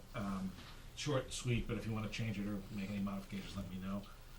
Second, I wanted to give a quick update on the dredging project. The project had a little bit of a bumpy start. Again, remember, just to be clear, it's an Army Corps of Engineers project. The town is only monitoring it and assisting as called upon. It's not our project. That said, of course, it affects us deeply, and they've had a few bumps. I think that's a fair thing to say. The good news, the Army Corps has been very actively addressing them. The contractors brought a new crew in, which is good, and as a result, they've been vastly more cooperative with our harbor master over the last week or so, which she's been very happy about. So they have made some progress, not as much as we would like. And now they're going to continue to focus on the channel. The channel is the single most important part of this. We do know that the harbor piece and dredging the mooring areas is important too, but the channel is the most important part. The areas they have dredged, I've been reported back as being really excellent. We've gotten the low water back, so people can come in and out of low tide without worrying about scraping the bottom with a nice comfort factor. They have more to do. Now, if the weather stays moderate, that would be great. And they do have the capacity to go 24/7, so they're gearing up for that. So they're going to probably do some 24/7 work over the next few weeks. So they have about 7 weeks left in their window, 7, 8 weeks. They have till the end of January, and then there's a fish spawning season, I believe flounder season, that they're going to have to stop. Hopefully, over the next few weeks, they'll have picked up the pace and really caught back up. So they have a recovery plan in place. We'll continue to monitor it. So that's that. In the event that they do not conclude before that January date, what happens? That's a good question, and we're going to continue to ask the Army Corps. Now, the problem seems to be, again, the goal is for them to get that done by January 30th. Mm-hmm. I asked that question of them. Lori and I were on the phone with the Army Corps Regional Director a week and a half ago, and the goal is to have them done. I don't know if they can get a permanent extension, and usually once the time's up, you can't do any work again until the fall. It all has to do with wildlife. We could still do it in the spring. It wouldn't be a big deal, but there are wildlife issues they have to confront. So again, the channel being the single most important point. We hope they get all of it done. But still, I will have more for you on that as we get closer. We're watching it. Laura's watching it literally every day. So, Okay. And another quick update. So the 91 Sawyer transition is progressing. We've been meeting weekly on a staff basis to go over issues of transition, physical movement, operations, post-transfer. The Elder Affairs Office is now scheduled, as a result of that work, they're able to relocate their staff in, hopefully effectively, a week from yesterday. So it'll be December 14th, will be their first day of full operational access at 91 Sawyer. We had a couple of IT issues to overcome and all, but I think it's fixed. We're not gonna have all the equipment that we'd like on the first day because we don't have the money set up yet. But we do have it set up. We'll talk to you about that in a second. And we're working with the South Shore Community Center as well on the transition. Do any cleanup we need to do for them and all. And I met with Mike Curley, the director, last week about that. So we're having a very positive conversation about that. So the draft petition on the transfer has been filed with the Attorney General's office, being reviewed, and our lawyers have looked at it too. So that's underway. And we're going to be presenting to the Selectmen either at the next meeting or the meeting after that a advance in lieu of borrowing, because we have the ability to pre-fund this before we go to market. And we're meeting with our financial advisors tomorrow to talk about the timing. This is not the best times to go to market. It can be sometimes, but the market kind of shuts. The bond market closes around the holidays. So we're looking to do something in January or February. We'll see what the Fed does and how that all shakes out. Long-term rates actually have fallen a little bit. Even though short-term rates have come up a little bit, it's kind of funny. So we're watching that closely. So I think we're in a good spot. We're looking at how long we want to potentially run this bond issue for. And we have a little bit of sewer monies too we have to borrow. That's also been advanced in lieu of borrowing. So we also want to wrap some stuff that's already out there. We want to put them all together. So I think February is the time we're looking, so we can wrap everything up into one transaction, which will save us money. Do you have any sense of the actual transaction for 91 Sawyer, what the timing We're might be? hoping early in the new year. You do have to wait for the AG? The AG has been reviewing it. They've been reviewing it, I'm told, on a comparatively expedited basis. And once they're ready to go right to the Supreme Judicial Court. And it's not a full session, it's only a one-judge review, so it's a little faster. But it's the holidays too, I mean, they Yeah. have a few other things, but they stay in constant operation on this. So fingers crossed, sometime in early in the new year. So once the SJC signs off on it or whatever, and And we start with- assuming there's no issues, then it's just a matter of scheduling a closing, a closing. Okay. And we already have, I mean, all those documents are functionally done. That, so we'll either put it in front of the next meeting or the meeting immediately thereafter, and the first one in January, in advance in lieu of borrowing, and then we'll just make the money available. We'll be good. And we might try to do it on the 22nd if we're all teed up, so, just so it's done, so the money will be available. So that's, and again, I did meet with the Capital Budget Committee on this project at their last meeting, so they have the purchase and sale, we had a conversation about it, so they're all fully briefed as well. That's the way that's going. And I have a scheduled meeting with the chairman of the Elder Affairs Committee, Paul Kearse. Well, I'm planning to schedule, he and I have been going back and forth some dates, so sometime shortly to go over that. So that's the three quick things I want to update you on. Any questions from me while I'm here? Okay. Thank you. No? Good. Thank you. Okay, the next item that we have are annual license renewals for all alcohol, common vittler, entertainment, class 1 and 2, and taxi and limousine. This is annually the most exciting task that we take on. We've now come to the exciting portion of our meeting. So, Don't run all at once. we're gonna move these items in block, all right? So, in other words, we're gonna move these items first on the all alcohol on-premise permits. They are Celtic Bistro Corporation, DBA Via Bistro, The Corner Stop Eatery, DBA The Corner Stop, Eclectic Dining, DBA Atlantica, V&AA Incorporated, DBA Ava Cucina, White Crane Incorporated, DBA Feng Shui, Cohasset Pub Corp., DBA Mr. Dooley's, and Diane's Favorite Spot, Old Village Pub, and then TNA Restaurant Group, LLC, DBA Blue Tie Tavern, which I understand is the name of the soon-to-be-open restaurant? Yes. On 3A, okay. All right, those are the applicants for renewal, all alcohol license on premise. Are there any questions or any comments from the board? These are one-year licenses? These are one-year licenses, they will expire next December 31st. These are for a 2016 renewal. I move we approve the license renewal of all those listed by the chairman under the all alcohol on premises category. Second. All those in favor? Aye. Aye. Okay, unanimous. Do we start signing? We can, you're Up to you. gonna distract the daylights out of me. No, your signing won't distract me. Pass them by, I'll do them last. All 80? Yes, you'll never read my signature anyway, so. So, The next group is the wine and malt on premises.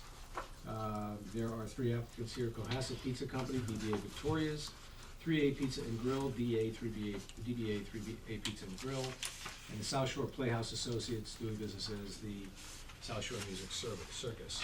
Are there comments from the board on these three? Aye. Do you want a I motion? move we Yes. approve the wine and malt on-premise renewal license for 2016 for those listed. Second. Okay, all those in favor of the wine and malt licenses renewals for 2016, signify by saying aye. Aye. Okay, moving on. The next group are the in-holder, all alcohol on-premise licenses, and the two applicants are Kimball's Management Corp., DBA Cohasset Harbor Inn, and Cohasset Sorrow Inc., DBA The Red Lion Inn. I'll move that we approve the 2016 license renewals for the aforementioned in-holders. Second. Okay, all those in favor? Signify by Aye. saying aye. Aye. 4-0 there as well. Club All Alcohol on Premise License. Applicants are George Mealy, Post 118, the American Legion, and the Cohasset Golf Club. I move that we approve the 2016 license renewal for the Club All Alcohol on Second. premises as listed. Okay. Second, all those in favor? Aye. Aye. Abstain. I'm a member of the I'm Cohasset saying Golf too, I Club. guess, I'm a member of the American Legion, Well, you abstain on the American Legion. So you gotta, I think it's. So let's do that, let's do that again separately then. all right, Okay? The we've rule got- what- necessity may have to apply. Oh, I'm not gonna go into that for this, we got 3 votes. Let me Oh. separate this, can Oh. can we have a motion, addressing the George H. Mealy Post, 118? So moved. Second. Okay, all those in favor? Aye. Aye. Abstain. Okay, 301. Can I have a motion for the Cohasset Golf Club? So moved. Second. Okay, all those in favor? Aye. Abstain. All right, 301. All right. Retail package all alcohol. The applications for renewal include a taste of wine, a taste for wine, Inc., TBA, a taste for wine. Curtis Liquor Stores, DBA Curtis Liquor Stores. And Chris, on this other item, we do have an application that's a non-valid application, is that yeah, correct? so you're gonna have to vote you should vote a non-renewal on it. Okay, all right, so these are the 2 applications, valid applications we have for an all-alcohol license for liquor stores. So, yeah, so we separate them? No, These are done? no, there's no need to separate these Okay. 2, Oh, the two. these 2. Okay. Are there any comments or questions? I move that we approve the 2016 license renewals for retail package, all alcohol for a taste for wine and Curtis Liquor Stores. Second. Okay, all those in favor? Aye. Aye. Aye. All right, 4-0. Now, we do have an application for renewal, that is, applied for in at an address that, is invalid, that the operator does not occupy, okay? So, rather than, simply ignore it, I'm going to ask the board to consider a vote of non-renewal on that basis.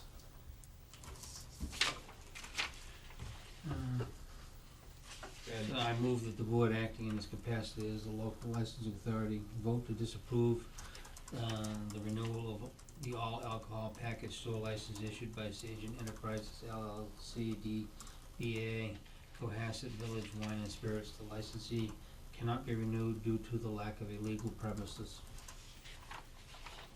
Second. I just wanna make sure that's a valid motion, so it will be an affirmative vote for a non, Correct. to, Yes. okay. Well, yes, just to clarify, a vote in the affirmative is a vote to not renew. Is that clear? Yes. Okay. Are there further comments, questions? No. All right. All those in favor of the motion? Aye. Aye. Aye. Okay. All right. No. All right, retail package stores for wine and malts, malt liquors. 2 applicants are Mulaney's Fish Market, and then Local Vines and Gourmet, LLC, doing business as Local Vines and Gourmet. Are there comments from the board? Yep. Okay, in that case, may I have a motion from the board? We're so deep now. I know. I'll make a motion to approve the 2016 license renewal for retail package wine and malt from Mulaney's Fish Market and Local Vines and Gourmet. Second. Okay, all those in favor, please signify by saying aye. Aye. Aye. Aye. All right. Okay, moving on to the last item. Forgive me for just a second. I'm bored. You want help with that? All right. You actually have 2 more, you have another page after this. We've got another page after this. I can't wait. This one's better. All right, Wait a second, here, this is, the following are look up disapprove. common Hitler applicants. So listen up, we got a few of them here. Celtic Bistro Corporation, doing business as Via Bistro. The Corner Stop Eatery, doing business as the Corner Stop. Eclectic Dining, doing business as the Atlantica. V&AA Corporation, doing business as Ava Pacino. White Crane Incorporated, doing business as Feng Shui Restaurant. Cohasset Pub Corp., doing business as Mr. Dooley's Old Village Pub. Cohasset Pizza Company, Inc., doing business as Victoria's. 3A Pizza and Grill, doing business as 3A Pizza and Grill. South Shore Playhouse and Associates, South Shore Playhouse Associates, doing business as South Shore Music Circus. Kimball's Management Corp., doing business as Cohasset Harbor Inn. Cohasset Sorrow Inc., doing business as the Red Lion Inn. George H. Mealy, Post 118, the American Legion. Cohasset Golf Club.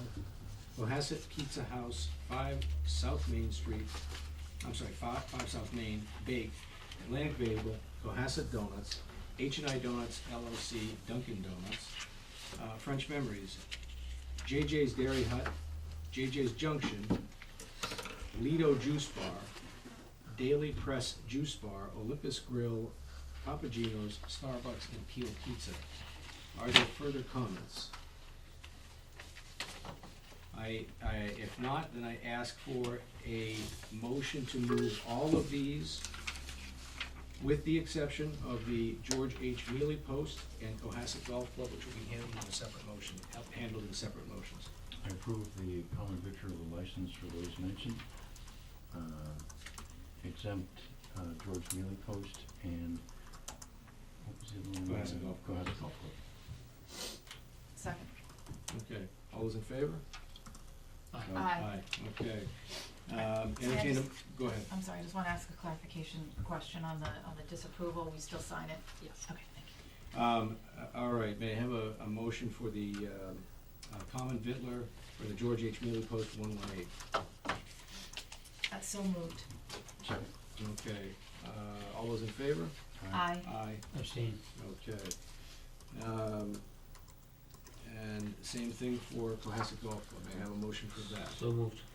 Second. Second. Okay, all those in favor? Aye. Aye. Abstain. All right. Local entertainment license, the candidates are Eclectic Dining, DBA Atlantica, Cohasset Pub Corp., DBA Mr. Dooley's Old Village Pub, South Shore Playhouse Associates, DBA South Shore Music Circus, Kimball's Management Corp., DBA Cohasset Harbor Inn, Cohasset Sorrow Inc., DBA The Red Lion Inn, George H. Mealy Post 118, the American Legion, Cohasset Golf Club, Papagino's. Are there comments on any of these? Yep. Okay. You want me to make a motion minus the two? Yes. So I'll move that we approve the 2016 renewals of their local entertainment license for Eclectic Dining, Cohasset Pub Court, South Shore Playhouse Associates, Kimball's Management Corp., Cohasset Sorrow, DBA Red Lion Inn, and Papagino's. Do I have a second on that? Second. Okay, all those in favor? Aye. Okay. Do you wanna move the other two now separately? Yep, I'll, move the 2016 renewal for the George H. Mealy Post number 118. Second. This is the local entertainment license. Okay. All those in favor? Aye. And move the, Abstain. move the 2016 renewal of local entertainment license for the Cohasset Golf Club. Second. Okay, all those in favor? Aye. Abstain. All right, let's see if we can do this one a little bit differently. State entertainment license, the candidates are Eclectic Dining, DBA Atlantica, Cohasset Pub Corp., DBA Dooley's Old Village Pub, South Shore Playhouse Associates, DBA South Shore Music Circus, Kimball's Management Corp., DBA Cohasset Harbor Inn, Cohasset Sorrow Inc., DBA The Red Lion Inn. Let's take those as a group. Comments? Motion? I move we approve the state entertainment license for the DBA Atlantic, DBA Mr. Dooley's, DBA South Shore Music Circus, DBA Cohasset Harbor Inn, DBA Red Lion Inn. Second? Did you get them all? All right, all those in favor? Aye. All right, can I have a motion for the George H. Mealy Post 118 for the state entertainment license? I move we approve the state entertainment license for the George H. Neely Post number 111, American Legion. 118. This will move much faster if you just say so moved. So, second. All right, all those in Aye. favor? No. Aye. Aye. Abstain. Okay, 3 on 1. And may I have a motion for the Cohasset Golf Club? So moved. All right, perfect. Second. Second. All right, all those in favor? Aye. All right, abstain. Diane. All right. It's gonna get easier now. Class Get rid of 1 and those 2 car sales, new and used vehicles. The 3 candidates were Renewal R, WN Motors Inc., EBA, Cohasset, Nissan. Cohasset Imports, and then the South Shore Chevrolet Geo. South Shore Chevrolet Geo. Is that still there? No, it's Abishon Hardware now. It's a pocket license for John Stasko. It's just, It's okay. that's all right. my understanding, he filed the paperwork. Can hold it. No, it struck, it's been quite a few years since there was a Chevy dealership in town, so. All right. Are there questions, comments? All right, are there motions? I move we approve the class 1 and 2 car licenses for car sales new and used for Coastal Nissan, Cohasset Importers, and South Shore Chevrolet Geo. Okay. Okay, all those in favor? Aye. Aye. Okay, class 2, car sales and used vehicles. Candidates are CBK Auto, Jeffrey Pincus, 547 Beechwood Street. Aristocrat Auto and Truck Sales, Joseph Rosano, 105 River Road. Cushing Car Sales, John's Car Care, John Kubik owner. Are there questions or comments from the board? I move that we approve the license renewal for the class 2 car sales and used vehicles as listed by the chairman. Second. All right, all those in favor? Aye. Aye. Last but not least, taxi and livery licenses. The 2 applicants are George Dunlap and Whitmire Marcus Charles. Questions or comments from the board? I move that we approve the 2016 license renewals for the taxi and livery services as listed. Second. Okay, all those in favor? Aye. Aye. All right. Unanimous. They just keep it coming, huh? We're done with that block. We have minutes to review. Has anyone looked at it? Yeah, that looked good to me. Like I had one this. question, what was the answer to my conversation earlier, so. Okay. I make a motion to approve the minutes of 11/24/2015. Second. Okay. All those in favor? Aye. Aye. Aye. Only other item we have is items not reasonably anticipated, I have- 40 hours in advance. I have one for you, Okay. Mr. Chairman. So I learned today that the state has requested we make a small modification to the conservation restriction easement on the Norman Todd Road conservation parcel. Okay. And I can hand this out to all of you. It's simply adding the phrase "in its capacity as Parks Commissioner" to the first page. So I went back and forth with, and that's a Council. copy for, I went back with the council on that, so if everyone gets one of those. So all that needs to really be done is you just need to modify the first page to add that one clause, because you are serving as Parks Commissioner in this. What's the effect of the clause? The state asked that it be clarified because apparently in some communities there are indeed elected Parks Commissioners. So they communicated with the Cohasset Land Trust about this, a conservation trust, I'm sorry. Who then communicated with our attorney who called me today, and I said, okay, I'll bring it to the board this evening. So, And this is the parcel that CPC funded? yes. Okay. And we voted on this, you voted on Last this about a month ago. So So even though this is what we voted on? Except it's the one change is in. Yeah, I know, so the yeah. change is, it just specifies the fact that we're acting as, in our capacity as park commissioners, which we are under Yes. the bylaws. Correct. They just wanted that extra suspended. Even though they'd already approved it, they at the last second said, please add this. Yeah, So, I think one of the things comes up, if there is ever a park commission created, then that gets almost sent over to the parks Yeah, commission. their just authority as, for this. You know, it's Oh, clear, okay, yeah. it's clear when it should have get developed in the future, I think. Yeah. I think that's what the Good, yeah. original reason was. that makes sense. Well, I move that we accept this change in language as presented to us by the town manager, Second? relative to the conservation restriction easement on, Norman Broad Road. Just give it some specificity. Second. All right, all those in favor? Aye. Aye.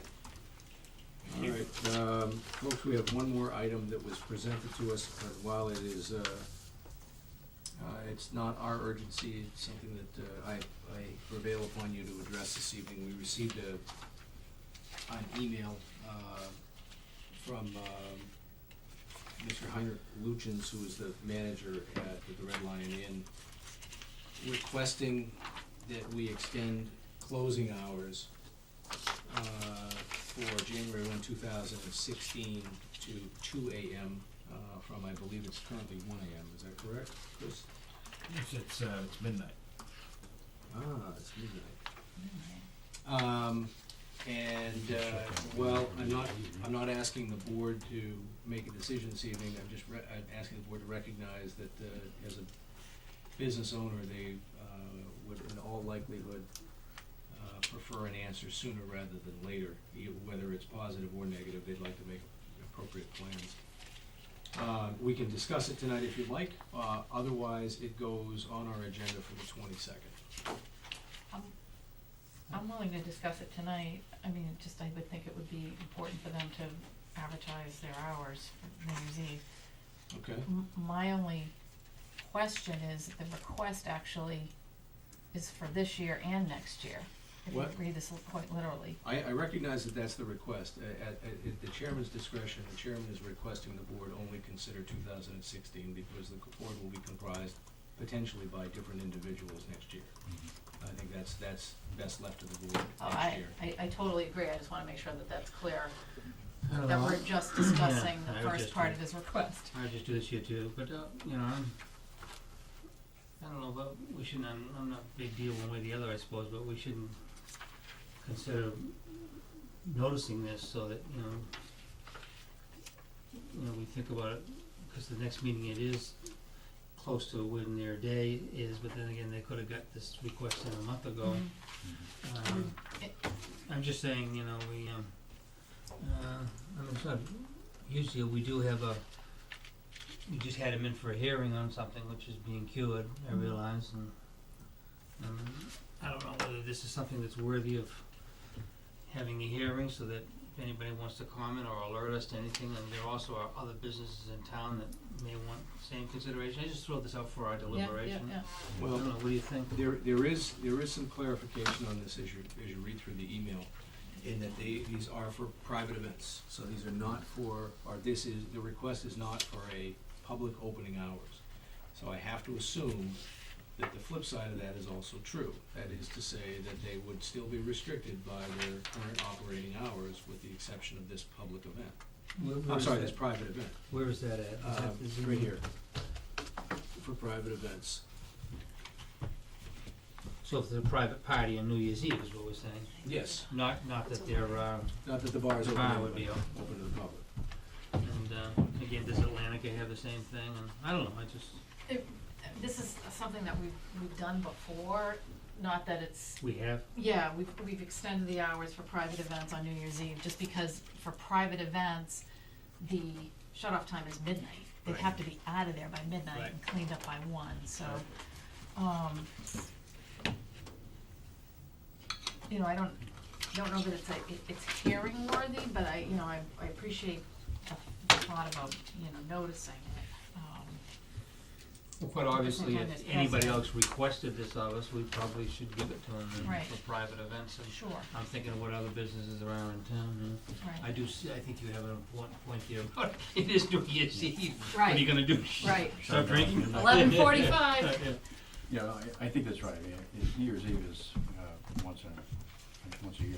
I presume this was done last year. I don't know whether they had a. Just done last I remember doing it at least the last couple, I don't know if it was exactly last And year as or a, the year you know, before, but. private event, your New Year's Eve is gonna go well beyond midnight, so if the precedent is there, I mean, I've worked numerous New Year's Eves, and realize that it's a late night and it's gonna be a long night, so local people that are living in the area around there may be a little louder, that's the only That's- downside, but certainly it's happened before, so I think it gives them at least a little bit of heads up that they can at least stay open, you know, an extra few hours. Well, this is just for private, so they're actually, cause I know a lot of businesses keep their bars open beyond, but this town doesn't, there's no New Year's celebration after. Their license goes to 1, I believe, Oh, it goes the to one, yeah. bars, yeah. So it's private functions, cuts it off at 12, and we're being asked to extend it to private functions Right. till So 12. this is, I think this is, I'm not, this is just for the barn, I think, right? This It's is, a wedding, yeah. it's a way, it's not for the, they have like the cave, remember that? Right, it's not Down that. here, Well, that they're closes open, at 1 o'clock. yeah, they're open to 1. Yeah, okay. This is just for the barn, the actual event. So I think for somebody's wedding, New Year's Eve wedding, I have no, Yeah, I don't have a problem either, at least it'll give them a heads up that it's. as long as we spend. I'm not quite sure how to carry this through, but as each of us are well aware, the abutters have had numerous discussions with the proprietor and with respect to noise, and have frankly pointed out to the town on a number of occasions the lack of action the town has taken with respect to the restrictions on the permit. So, I really don't, I mean, the idea of extending the alcohol service license or the opening hours until 2 AM for a private function don't strike me as particularly contentious. The potential for noise generation for the abutters, however, is a different story. And I simply make that point because, while we may look at this on one hand saying, well, this is reasonable, to extend the hours, it's good for their business, and we should try and help them encourage that. At the same time, let's recognize that of equal right is the peace and quiet and solitude of your own The home neighborhood. for the abutters. And the track record there has not indicated that the proprietor is particularly empathetic. So is there a way to communicate that? Tracy, do you have any idea what the wedding hours are, I mean, a 2 AM, 2 AM closing gives them till 3 AM, to get off the Property. property. He initially came in and asked for midnight, the barn is 11. You look at the license and, I don't know if you have the copy of that. Somewhere in here. It is in there, yeah. He originally asked for 12, but then he realized it's a wedding, it's New Year's Eve, and then I received that request today. So to- he originally would need to close the wedding celebration down at 11, Yes, the so barn, that's the. what if we that's- gave to 1 and just throwing out conversationally? That help address what Steve's saying, and that's 2 more hours of celebration beyond what their license is And for. gets through New Year's. It's 2 o'clock in the morning, it's pretty good, they're having a wedding, I mean, so I assume the bridegroom and the bride Somebody's are gonna off get somewhere, tired. going somewhere. They're not hanging around. Yeah, well, look, Maybe. Bring it back in. yeah, really, these go down to, I mean, I think it's reasonable to get it through to New Year's, but. no, Super. Paul has a sign of. Okay, look, I'll make a suggestion that feeds on yours and, feeds on your suggestion and at the same time brings my concerns to play. As I said, I frankly only wanna entertain this for 2006, and New Year's Eve 2015, 2016, New Year's Day. Great. Number one, and there's a couple of reasons for that. One is the obvious, is that the board, frankly, will be potentially different, and therefore you let that board determine the outcome at that time. And I believe that that's reasonable. Number two, if we, as a board, were to accept that a 1 o'clock wrap-up were appropriate, given our concerns for abutters, then we could also make any future accommodations contingent upon the good behavior This year. of this particular year. Okay? And I think that can be communicated to the manager. I'm happy to write that, as opposed to pawn it off on you, Tracy. And the 1 AM gives them 2 extra hours, so. Yeah, I and think it also that's fair. pays respect to the abutters, so. Well, that's exactly the point, If yes. they saying, we can say, well, we cut it back an hour and we're watching, but also somewhere, I guess it wouldn't be a rule, but we should be, they should know that these requests are much better, at least 30 days in advance instead of 2 weeks, because we're operating a bit under the gun here, and that's, I doubt that they booked a wedding 30 days ago. No. mean, No, I think this looks like an Which oversight. is why they're asking for 2017 as Yeah, well, Probably because wedding it's already in booked, but, 2017. um, It looks like an oversight. right, so. But you're absolutely right. I mean, Yeah, they should have come to the board much earlier. At least, Yeah. yeah, actually, like 45 days or so for something like this, because we may have to have a hearing on these kinds of things. So I don't know whether you wanna put that in the letter, you wanna give them anything concrete, because we don't wanna set a policy, but we do want them to know that earlier the better for them, because if we don't have time to reflect, I don't think we should, especially if we've been having concerns in an area from abutters and so forth. It gives time for the abutters to you take my comment. spot on it. Yeah, and they're not having a chance to comment on this, yeah. Paul, I didn't. no, Paul did. Oh. Jeez.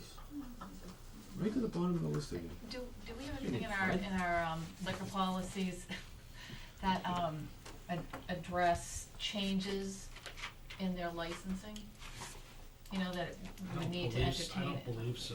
Just probably something we should consider, that if anybody wants to make any modifications, even if it's a one-time modification on their license, that we should have appropriate notice. Something that- They're not listening to me, but something we probably should discuss in the future, part of our policies. Do I sign Mealy Post even though I abstain? No. If you abstain, do not sign it. All right. Well, actually, I don't think it matters. No, I don't think You it should matters. vote for it. wouldn't. yeah, I don't think it I'll take a chance. All right, so let's wrap this up, guys, on this particular item. Would you like a motion? Yes. I move that we grant an extension to the Red Lion Inn for a private event on, my guess is on December 31st, 2015. 2015, and we extend their closing hours for the barn for a private event. We extend it 2 hours to 1 AM, January 1st, 2016.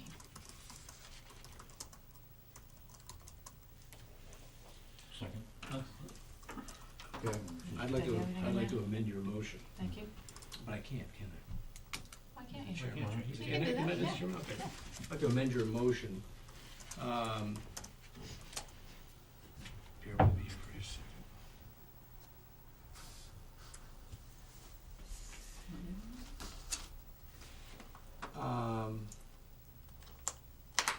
No, I think, never mind. I think I could put it in writing and That's what express our letters, yeah. concerns better. So rather, better just leave it out of the way. Yep, Okay, thank you. Yeah, all right, so simple we got letter a of- motion and a second is on the table. Is there further discussion? Hearing none, let's move to a vote. All those in favor? Aye. Aye. All right, that concludes our business for this evening. Well, So- what is this act of modernized government?